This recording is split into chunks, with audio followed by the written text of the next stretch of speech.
नमस्कार, सत श्री अकाल, जय श्री राम। मैं विजय जायसवाल लक्ष्य अकेडमी के इस चैनल में आप सभी का स्वागत करता हूं। तो जैसा कि आप सभी को पता होगा, लक्ष्य टेस्ट सीरीज 7 आज शनिवार को संपन्न हुआ। आई होप सभी लोगों ने टेस्ट दिया होगा। जिन लोगों ने टेस्ट नहीं दिया है वो भी इस वीडियो को देख सकते हैं, लेकिन करना क्या है, हर एक क्वेश्चन के आंसर्स के पहले क्वेश्चन के आंसर आप खुद ही बताइएगा। आप पहले खुद ट्राई करिएगा, फिर मेरे बताने का इंतज़ार करिएगा। तो चलिए आज का ये वीडियो हम लोग शुरू करते हैं। आज के इस वीडियो में हम लोग डिस्कस करेंगे इंग्लिश के 30 क्वेश्चंस। इंग्लिश के वेरी इंपॉर्टेंट 30 क्वेश्चंस है जो कि एसएससी के प्रीवियस ईयर के सारे क्वेश्चंस हैं आपके। ठीक है, तो चलिए आज के 30 क्वेश्चन इंग्लिश सेक्शन के हम लोग शुरू करते हैं। आशा करता हूँ कि वीडियो आप सभी को बहुत पसंद आएगा। अगर आपको ये वीडियो अच्छा लगता है तो प्लीज़ कमेंट करें, लाइक करें, शेयर करें और सब्सक्राइब करें। चलिए आज का ये वीडियो हम लोग शुरू करते हैं। पहला क्वेश्चन है, select the most appropriate synonym of the given word. कहा है कि टेनेसिटी का सिनोनिम्स क्या होगा। तो पहले तो आपको टेनेसिटी का मतलब मालूम होना चाहिए। टेनेसिटी का मतलब होता है जिद्दीपन या दृढ़ता, मतलब एक ही पॉइंट पे अड़े रहना, ये होता है टेनेसिटी। अब इन चारों में से कौन सा ऐसा मतलब है जिसका ये मीनिंग हो, एक ही पॉइंट पे अड़े रहना। ठीक है, तो कोवर्डिस कायरता होता है, टिमिड कायरता होता है, एडलनेस बेकार होता है, बचा क्या, फर्मनेस। फर्मनेस मतलब दृढ़। टेनेसिटी का सिनोनिम्स क्या हो जाएगा, ऑप्शन नंबर सी होगा। क्या होगा आंसर, फर्मनेस। ठीक है, चलते हैं क्वेश्चन नंबर सेकंड पे। क्वेश्चन नंबर सेकंड बहुत ही इजी क्वेश्चन है, बस थोड़ा ध्यान से करिएगा आप लोग। ठीक है, चलिए सेकंड क्वेश्चन का आंसर बताएं आप लोग क्या होगा। जिन लोगों ने टेस्ट नहीं दिया हो वो आंसर ऐसे ही बताएं पहले। ठीक है, क्या लिखा है, my mom's cake always make my mouth water. Very easy question, इस बार आपके एसएससी स्टेनोग्राफर में पूछे हुए सारे क्वेश्चन हैं। जिन लोगों ने एसएससी स्टेनोग्राफर का पेपर दिया होगा उनको पता होगा ये चीज़। ठीक है, जैसे क्वेश्चन पूछा है, my mom's cake always make my mouth water, है ना। तो ये इडियम है। इडियम क्या है, इस इडियम का आपको एग्जैक्ट मीनिंग बताना है कि क्या हो सकता है। मेक माई माउथ वाटर मतलब उसके मुंह में पानी आ गया। इसका मतलब केक क्या था, बहुत टेस्टी था। कैसा था, बहुत ही टेस्टी था। तो क्या टेस्टलेस होगा, नहीं। डिस्गस्टिंग होगा, नहीं। स्टेल होगा, नहीं। क्या होगा, option number B, are very tasty and appetising. Appetising मतलब होता है उसको देखकर, ऐसी चीज़ जिसको देखकर आपको भूख लग जाए। ठीक है ना। नेक्स्ट क्वेश्चन, क्वेश्चन नंबर 3 पे आते हैं। क्वेश्चन नंबर 3 बताइए आंसर क्या होगा। बहुत ही आसान क्वेश्चन है, इसमें आपको ग्रामर का एरर क्या है ये बताना है। क्वेश्चन है, when did you come back from your holiday in Mauritius. Very easy question, बताइए आंसर क्या होगा। जी हाँ, आंसर क्या होगा, option number C. Option number C क्यों होगा, आइए इस पे चर्चा करते हैं। लिखा है व्हेन डिड, डिड के साथ मेन वर्ब की कौन सी फॉर्म आती है, तो आप बताएंगे डू डज डिड के साथ मेन वर्ब की फर्स्ट फॉर्म का प्रयोग किया जाता है, इसीलिए आंसर यहाँ पे क्या होगा, ऑप्शन नंबर सी होगा। ठीक है, बिल्कुल सही आंसर ऑप्शन नंबर सी। चलते हैं क्वेश्चन नंबर 4 पे। क्वेश्चन नंबर 4 क्या कहता है, आइए थोड़ा समझते हैं इसको। क्वेश्चन नंबर 4 है आपका नरेशन। नरेशन करना बहुत ही ईजी होता है, ठीक है ना। इसके पहले भी मैंने बताया है, आप टेंस चेंज करो, टेंस चेंज करके आप नरेशन पकड़ सकते हो। ठीक है, तो जल्दी से बताइए आंसर क्या होगा, ए बी सी डी, क्या होगा आंसर। ठीक है, आप वीडियो को पॉज करके पहले खुद आंसर दिया करें। जिन लोगों ने टेस्ट नहीं दिया है पहले खुद आंसर दीजिए, फिर मेरे आंसर को सुना करिए। ठीक है, जैसे क्वेश्चन क्या लिखा है, he told the compere to start the programme then, है ना। He told the compere to start the programme then. आइए देखते हैं इसका आंसर क्या होगा। तो ये आपका इनडायरेक्ट नरेशन है। ही टोल्ड द कंपेयर क्या है आपका, इनडायरेक्ट नरेशन है।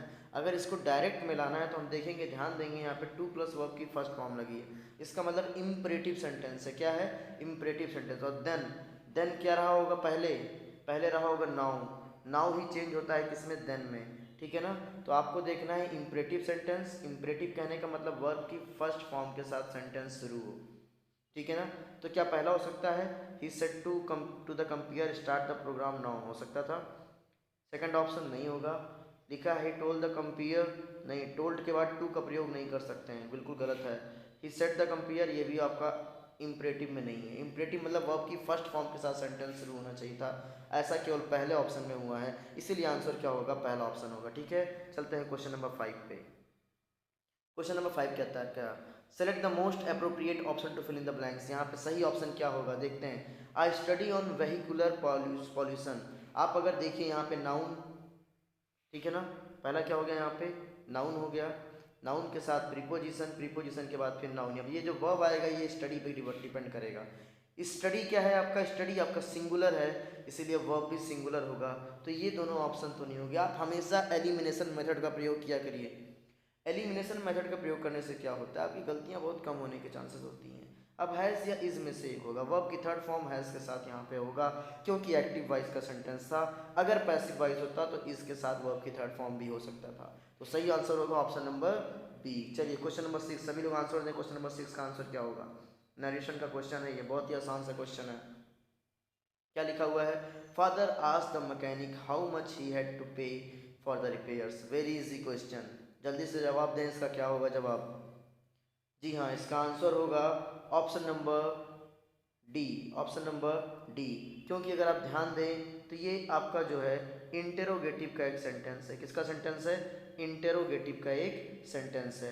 इंटेरोगेटिव क्यों कहेंगे? क्योंकि देखो यहाँ पे क्या लगा है, हाउ मच। इंटेरोगेटिव में क्या होता है, क्वेश्चन वर्ड के तुरंत बाद हमें हेल्पिंग वर्ब चाहिए आपके डायरेक्ट नरेशन में। क्या इसमें ऐसा है? नहीं है। क्या इसमें ऐसा है? नहीं है। क्वेश्चन वर्ड के तुरंत बाद आपका आई आ गया है, इसमें भी क्वेश्चन वर्ड के तुरंत बाद ही आ गया है। एक ही ऑप्शन ऐसा है जहाँ क्वेश्चन वर्ड के तुरंत बाद आपका हेल्पिंग वर्ब आया है, वो है आपका चौथा ऑप्शन। इसीलिए कौन सा आंसर होगा? इसका आंसर होगा ऑप्शन नंबर 4। चलते हैं क्वेश्चन नंबर 7 की तरफ। क्वेश्चन नंबर 7 कहता है कि सिनोनिम चाहिए हैपलेस का। हैपलेस की मीनिंग आपको पता होना चाहिए। हैपलेस की मीनिंग होता है अभागा। क्या होता है? अभागा। अब इन चारों में से किसका मतलब अभागा है? तो आप बताएंगे अनलकी। क्या होगा? Unlucky, unfortunate. ठीक है ना, option number D is the correct answer. चलते हैं क्वेश्चन नंबर 7 पे। क्वेश्चन नंबर 7 कहता है select the most appropriate idiom बताना है। ठीक है ना, इडियम के लिए क्या होगा? लिखा है my cousin talks non stop, मतलब वो लगातार बात करता है या करती है। ठीक है, and bucks me when I study, और जब मैं पढ़ाई करता हूँ तो क्या करता हूँ? बक्स मी, मतलब क्या करता है? वो मुझे इरिटेट करता है। क्या करता है? इरिटेट करता है। तो कौन सा ऑप्शन होगा? ऑप्शन नंबर सी होगा। चलते हैं क्वेश्चन नंबर 9 पे। क्वेश्चन नंबर 9 पैरा जंपलिंग है। ठीक है ना, तो क्वेश्चन नंबर 9 का आंसर मैं आपको बता दे रहा हूँ क्या होगा यहाँ पे। क्वेश्चन नंबर 9 का आंसर होगा option number B. Option number B. चलते हैं क्वेश्चन नंबर 10 पे। क्वेश्चन नंबर 10 क्या कहता है जरा देखिए यहाँ पे। Identify the segment in the sentence which contains grammatically error. Grammar error देखना है। ठीक है ना, लिखा है she is the eldest between the 4 sister. क्या बिटवीन का प्रयोग 4 के लिए करेंगे? तो आपका जवाब होगा जी नहीं। 4 के लिए हम लोग क्या लगाते हैं? एमंग लगाते हैं। तो किस पोर्शन में एरर होगा? ऑप्शन नंबर डी में। ऑप्शन नंबर डी में एरर होगा कि बिटवीन की जगह किसका प्रयोग करेंगे? एमंग का प्रयोग करेंगे। चलते हैं क्वेश्चन नंबर 11 पे। क्वेश्चन नंबर 11 का आंसर क्या होगा? जल्दी से बताइए, बहुत ही इजी क्वेश्चन है, very easy question. Question number 11, जल्दी से आंसर दें। क्या होगा? लिखा हुआ है select the most appropriate option to substitute underline segment in the given sentence. लिखा है if there is no need to substitute, मतलब सेंटेंस इंप्रूवमेंट का ये क्वेश्चन है। क्या लिखा हुआ है? This is the city, this is the city where, wherever नहीं होगा, क्या होगा यहाँ पे? वेयर होगा। तो पहली बात तो वेयर वाला ऑप्शन आपको लेना है, या तो बी होगा या तो सी होगा। लेकिन वेयर के बाद मी नहीं लिखना है, सब्जेक्टिव फॉर्म लिखना है। ठीक है ना, वेयर आई वर बोर्न। ठीक है ना, क्या होगा? Where I was born. ठीक है, तो कौन सा ऑप्शन होगा? Option number C is the correct answer. चलते हैं क्वेश्चन नंबर 12 पे। क्या लिखा हुआ है?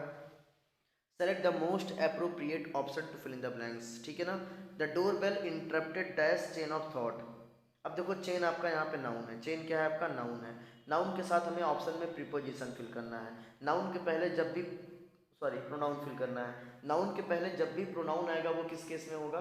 तो मैंने आपको बताया होगा, नाउन के पहले जब भी प्रोनाउन आता है वह पॉजेसिव केस में होता है। तो कौन सा ऑप्शन होगा? ऑप्शन नंबर डी होगा। ठीक है ना, interrupted my chain of thought. ठीक है ना, चलिए क्वेश्चन नंबर 13 पे चलते हैं। बहुत आसान से क्वेश्चन आपके एसएससी पूछता है आपसे। ये टोटल क्वेश्चन आपका जितना भी है 2021 में, अभी जो स्टेनोग्राफर का पेपर हुआ है 2020 का, वो 19 का जो पेपर हुआ है उसी के सारे क्वेश्चन हैं। ठीक है ना, अगला क्वेश्चन क्या है? If you persisting in doing what you are you may land into trouble. आप याद रखिए, कुछ वर्ब्स ऐसे हैं जिनकी आईएनजी नहीं बनती है, कुछ वर्ब्स ऐसे होते हैं जिनकी आईएनजी नहीं बनती है। ऐसे वर्ब आपके कौन कौन से आप लिख सकते हैं? ऐसे वर्ब हैं परसिस्ट, ऐसे वर्ब हैं लव, ऐसे वर्ब है हेट, ऐसे वर्ब है नो। ठीक है, ऐसे वर्ब है अंडरस्टैंड। ये कुछ वर्ब्स हैं जिनको आपको याद रखना है। Understand, hate, persist, love, no, या इंद्रियों वाले जो काम होते हैं उनकी आईएनजी नहीं बनती है, याद रखिएगा। उनका फर्स्ट फॉर्म ही क्या होता है? कॉन्टिन्यूअस होता है। तो यहाँ पे क्या होगा, इफ़ यू परसिस्टिंग नहीं होगा, क्या होगा, इफ़ यू परसिस्ट, क्या होगा, इफ़ यू परसिस्ट। अब किस ऑप्शन में लिखा है इफ़ यू परसिस्ट, तो ऑप्शन नंबर सी में लिखा है, इसीलिए सही आंसर क्या होगा, ऑप्शन नंबर सी होगा। चलिए क्वेश्चन नंबर 14 पे चलते हैं। Question number 14 very easy question, आपको बताना है कि डिस्क्रीट का एंटोनिम्स क्या होगा। एंटोनिम्स मतलब विपरीत क्या होगा।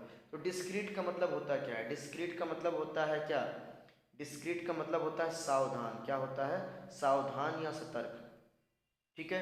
तो उल्टा क्या होगा, असावधान। असावधान इन चारों में से किसकी मीनिंग है, तो हीडलेस, क्या होता है, हीडलेस। हीडलेस मतलब ध्यान ना देने वाला, बोले तो असावधान। तो कौन सा ऑप्शन सही होगा, ऑप्शन नंबर ए सही होगा, ठीक है। चलते हैं क्वेश्चन नंबर 15 पे। 15 पे लिखा है फ्लॉन्ट का एंटोनिम्स क्या होगा। तो फ्लॉन्ट का मतलब होता है शो करना, क्या होता है, शो करना, ठीक है। तो उल्टा क्या होगा, छिपाना। छिपाने के लिए यहाँ पे चारों में से किसकी मीनिंग होगी, कवर होगा, क्या होगा, कवर। तो 15 का आंसर होगा ऑप्शन नंबर डी। अगला है आपका क्लोज टेस्ट, ठीक है। चलिए क्लोज टेस्ट पे आते हैं। थोड़ा सा मैं इसको छोटा करूँगा, होप आई होप कि सबको दिख रहा होगा, ठीक है। चलिए पहला क्वेश्चन देखते हैं क्या लिखा होगा। मैंने कहा था क्लोज टेस्ट करते वक्त आप सेंटेंस की मीनिंग पे जाया करिए, सेंटेंस की मीनिंग पे जाने के बाद ही आप ऑप्शन पे जाएंगे, ठीक है ना। जैसे पहला जो क्वेश्चन है क्वेश्चन नंबर 16, ठीक है। इसके लिए हम लोग पहले इस लाइन को पढ़ते हैं, ये लाइन लिखा क्या है, ठीक है। लिखा है many years ago high up among dash old Swiss mountains there lived a man named William Tell, ठीक है ना। कह रहा है कई साल पहले, कई साल पहले क्या था। अब देखो यहाँ पे ओल्ड के पहले आपको ऑप्शन में क्या क्या लगाना है, ए है, द है, एन है, वन है। अब क्या लिखा है, ओल्ड स्विस माउंटेन्स। माउंटेन्स आपका प्लूरल है, क्या है आपका, प्लूरल है। तो प्लूरल के पहले ना तो ए लगेगा, ना तो एन लगेगा, ना ही वन लगेगा। बहुत सिंपल सी बात है, आप लगा दीजिए क्या लगेगा, दा लगेगा। अरे भाई जब माउंटेन्स प्लूरल है तो क्या आप ए एन या वन का प्रयोग करेंगे, जी नहीं। तो सिंपल सी बात, किसका प्रयोग करेंगे, दा का प्रयोग करेंगे। तो 16 का होता है आंसर ऑप्शन नंबर बी। आगे बढ़ेंगे, he was a dash hunter and considered to be the best. Best है मतलब कैसा होगा, ये कैसा हंटर होगा, आगे लिखा है बेस्ट है, इसका मतलब कैसा हंटर होगा, बहुत ही अच्छा हंटर होगा। तो सेकंड वाले में हमें कुछ ऐसा भरना है जो अच्छे से हो। तो 17 में देखते हैं अच्छे के लिए क्या है, क्लेम्ड होगा, नहीं होगा, वैलिड होगा, नहीं होगा, नेम्ड होगा, नहीं होगा, रिनोन्ड होगा। रिनोन्ड का मतलब होता है फेमस, क्या होता है, फेमस। चलिए वापस चलते हैं पैसेज पे। एक बार फिल करने के बाद जरूर उसको पढ़ा करिए। लिखा है he was a renowned hunter, बहुत ही फेमस शिकारी था, and considered to be the best shot in the dash land, है ना। लैंड आपका क्या है, सिंगुलर काउंटेबल है ना, सिंगुलर नाउन है यहाँ पे, ठीक है। अब सिंगुलर नाउन के लिए आप क्या लगाएंगे, ठीक है। चलते हैं क्वेश्चन नंबर ऑप्शन नंबर 3 पे। तो 18 के लिए ओवरऑल, ऑल के साथ तो प्लूरल काउंटेबल आ जाएगा, ये भी नहीं हो सकता।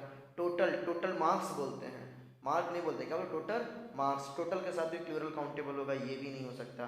कंबाइंड भी दो लोग को जोड़ेगा, नहीं हो सकता। इंटायर के साथ हम लोग सिंगुलर लिख सकते हैं, इंटायर के साथ क्या लिख सकते हैं, सिंगुलर। अब एक बार सेंटेंस को पढ़ लीजिए क्या मीनिंग थी वहाँ पे, मीनिंग क्या थी। तो था क्या था, हम लोगों ने देखा कि he was a renowned hunter and considered to be the best shot in the entire land, मतलब पूरे एंटायर लैंड में उसके इतना फेमस शिकारी कोई नहीं था, वह सबसे अच्छा जाना जाता था, ठीक है। आगे बढ़ेंगे, एट द टाइम, उसी समय, the country was ruled by a dash named Jasler, कोई जसलर था जो कि उस कंट्री पे शासन करता था। अब जसलर कैसा था, अब देखते हैं कैसा था जसलर। जसलर वॉज वेरी प्राउड ऑफ, मतलब बहुत ही घमंडी टाइप का था। Proud of the power that he had his people, मतलब अपने जनता के ऊपर, जो उसका जनता के ऊपर जो पावर था उसके ऊपर क्या था, उससे बहुत घमंड था, बहुत क्या था, प्राउड था, गर्व था, ठीक है ना। तो अब इस दोनों फिलअप को हम लोग भरेंगे, क्या लिख रहा है कि at this time the country was ruled by a dash named Jasler. जरा देखते हैं फोर्थ फिलअप में क्या क्या था आपके पास, फोर्थ फिलअप में क्या था, हाँ फोर्थ फिलअप में कैसा, कैसा राजा था वो, किंग पिन था, टायरेंट हो सकता था, बॉस नहीं हो सकता, स्लेव गुलाम तो बिल्कुल नहीं हो सकता, किंग पिन भी नहीं होगा, टायरेंट होगा। सही जवाब क्या होगा, टायरेंट, अत्याचारी था, है ना। क्योंकि अत्याचारी देखो हम लोगों ने क्यों लगाया, नेगेटिव क्यों लिया, क्योंकि यहाँ पे प्राउड था, बहुत घमंडी टाइप का वो हो गया था, ठीक है ना, इसीलिए यहाँ पे हम लोगों ने एक नेगेटिव वर्ड लिया, ठीक है। तो this country was ruled by a tyrant, क्या होगा, टायरेंट बोले तो अत्याचारी, टायरेंट नेम्ड जसलर, ठीक है। Jasler was very proud of the power वो अपने उस पावर पे बहुत घमंड करता था। किस पावर पे? जनता के ऊपर, बोलते हैं ना ओवर हिज पीपल, तो जनता के ऊपर को हम लोग इंग्लिश में क्या बोलेंगे? Over his people. तो क्वेश्चन नंबर 20 का जो आंसर होगा वो क्या होगा? Over his people. ठीक है ना, तो इस तरह से 20 क्वेश्चन हो गए। चलिए चलते हैं क्वेश्चन नंबर 21 पे। 21 क्या कह रहा है? ग्रामेटिकली एरर कहना खोजने को कह रहा है आपसे। चलिए देखते हैं क्या एरर है। लिखा है identify the segment which contains grammatically error. Manav usually, आप याद रखिएगा मैंने नियम आपको टेंस में लिखवाया होगा। यूजुअली, सेल्डम, व्हेनेवर, ऑफन, है ना, ये कुछ एडवर्ब ऑफ टाइम है हैबिचुअल एक्शन को शो करने वाले। हैबिचुअल एक्शन को शो करने वाले जितने भी एडवर्ब ऑफ टाइम होते हैं उनके साथ सेंटेंस प्रेजेंट इंडेफिनिट में होता है। प्रेजेंट इंडेफिनिट के कहने का मतलब होता है वर्ब की फर्स्ट फॉर्म में एस या ईएस। प्रेजेंट कॉन्टिन्यूअस नहीं होगा। ठीक है ना, तो इस गेटिंग नहीं क्या होगा, यहाँ पर क्या होगा? गेट्स अप होगा। ठीक है ना, मानव यूजुअली गेट्स अप, तो एरर कहाँ है? इस गेटिंग अप में एरर है। ठीक है ना, इस गेटिंग अप नहीं होगा। क्या होगा?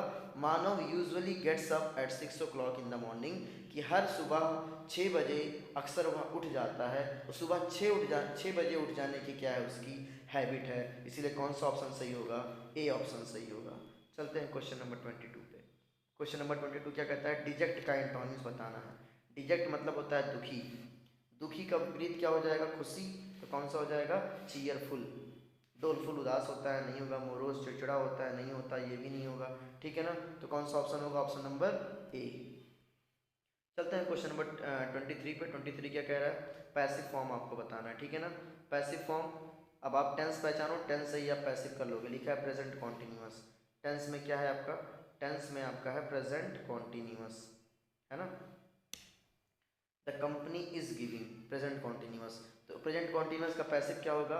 इज एम आर के साथ बीइंग प्लस वर्ब की थर्ड फॉर्म, ये इसका पैसिव बनता है। इज एम आर के साथ बीइंग प्लस वर्ब की थर्ड फॉर्म। जरा देखते हैं किस ऑप्शन में ऐसा लिखा हुआ है।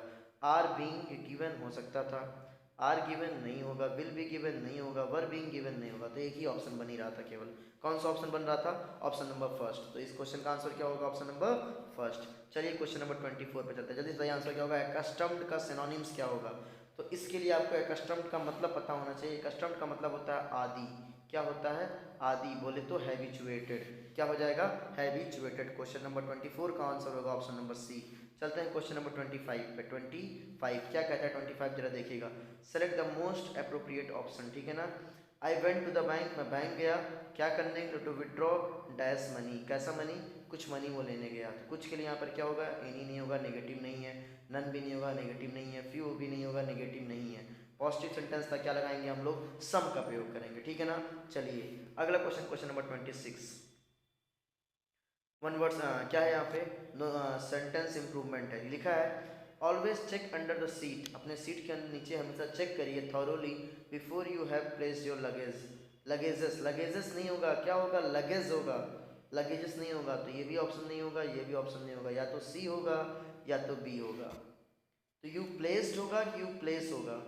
ठीक है ना, अब आपको टेंस पहचानना पड़ेगा कि प्रेजेंट टेंस लेना है या पास्ट टेंस लेना है। कौन सा हो सकता है? Always check under the seat, always लगा है। ऑलवेज मतलब हमेशा आपको करना चाहिए। ठीक है ना, ऑलवेज के साथ सेंटेंस क्या होगा? इसमें प्रेजेंट इंडेफिनिट में होगा, पास्ट इंडेफिनिट में नहीं होगा। क्योंकि कह रहा है कि हमेशा जब भी आप जो है अपना सामान जहाँ रखते हैं, ठीक है ना, before you place your luggage, उसके नीचे पहले उसे क्या करना चाहिए? चेक कर लेना चाहिए। ठीक है, चेक कर लेना चाहिए। ये आपका हैबिट बता रहा है कि हैबिट में ले जाओ।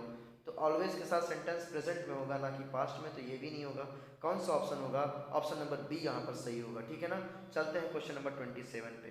ग्रामेटिकली एरर यहाँ भी खोजना है हमें। देखते हैं। वी कैन सक्सेस, कैन के साथ मॉडल ऑक्सिलरी कैन के साथ वर्ब की फर्स्ट फॉर्म।